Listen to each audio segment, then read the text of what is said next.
মেয়ে, তুমি বিয়ের পর যদি ছোট ছোট কারণে কষ্ট পাও, অকারণে চোখে জল ফালাও আর নিজেকে কপাল পোড়া ভাবো, তাহলে দোষটা তোমার শ্বশুর শাশুড়ি বা স্বামীর নয়, দোষটা তোমার। এই যেমন ধরো, তুমি যদি ভাবো বাবার বাড়িতে তুমি যেভাবে থাকতে, শ্বশুর বাড়িতে ঠিক সেভাবেই থাকবে। বাবার বাড়িতে যেমন সবাই তোমাকে গুরুত্ব দিত, শ্বশুর বাড়িতেও তোমাকে সবাই এমন গুরুত্ব দিবে, তাহলে তো ভুলটা তোমারই। কেউ তো তোমাকে বলেনি শ্বশুর বাড়িটা তোমার নিজের বাড়ির মতো। শ্বশুর বাড়িতে তোমার সামান্য করা ভুলগুলি যদি অনেক বড় করে দেখানো হয় আর সেই সব বিষয় নিয়ে যদি তুমি কষ্ট পাও, এর জন্য দায়ভার তোমারই। এখানে তোমার ভুল করার কোনো অধিকার নেই, এটা ভুলে গেলে চলবে না। তোমার স্বামীর দোষগুলো যেভাবে ঢেকে রাখা হয়, তুমি যদি মনে করো তোমার দোষগুলো এভাবে ঢেকে রাখা হবে, তাহলে ভুলটা তোমার, দোষটা তোমার। মনে রেখো, তুমি পরের মেয়ে আর সেটা তাদের নিজের সন্তান। তোমার ননদ একটু কাজ করলেই তোমার শাশুড়ি প্রশংসা করে ভাসিয়ে দেয়, আর তুমি সারাদিন কাজ করে মরে গেলেও তোমার ভুল ধরতে ব্যস্ত থাকে।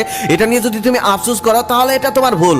কারণ তোমার মনে রাখতে হবে, এটা তোমার শাশুড়ি, এটা তোমার মা না। তোমার শ্বশুর শাশুড়ি তোমার সাথে খারাপ আচরণ করলে যদি তুমি ভেবে থাকো তোমার স্বামী এটার প্রতিবাদ করবে, তাহলে দোষটা তোমার, ভুলটা তোমার। কারণ তারা হলো তার আপন বাবা মা, আর তুমি হলো পরের মেয়ে। পরের মেয়ের জন্য কি কেউ আপন বাবা মাকে কষ্ট দিয়ে কথা বলবে? তুমি যদি বাবার বাড়ি থেকে শ্বশুর বাড়ি আসার সময় বস্তাভর্তি প্রত্যাশা নিয়ে আসো, তাহলে তো দোষটা তোমারই। কে বলেছে তোমাকে বস্তাভর্তি প্রত্যাশা নিয়ে এখানে আসতে? তুমি যদি ভেবে থাকো বিয়ের পর শ্বশুর বাড়ি গিয়ে তুমি নতুন বাবা মা পাবে, তাহলে এটা তোমার ভুল। মা বাবার যে কখনো বিকল্প হয় না, আর শ্বশুর বাড়ি কখনোই নিজের বাড়ির মতো হয় না। এখানে তোমাকে শুধু মানিয়ে নিতে হবে, কোনো ভুল করা চলবে না, কারো অন্যায়ের প্রতিবাদ করা যাবে না, শুধু মুখ বুঝে সবকিছু সহ্য করতে হবে, চাকরানির মতো সমস্ত আদেশ পালন করতে হবে। সত্যি মেয়েদের জীবনটা বড়ই অদ্ভুত।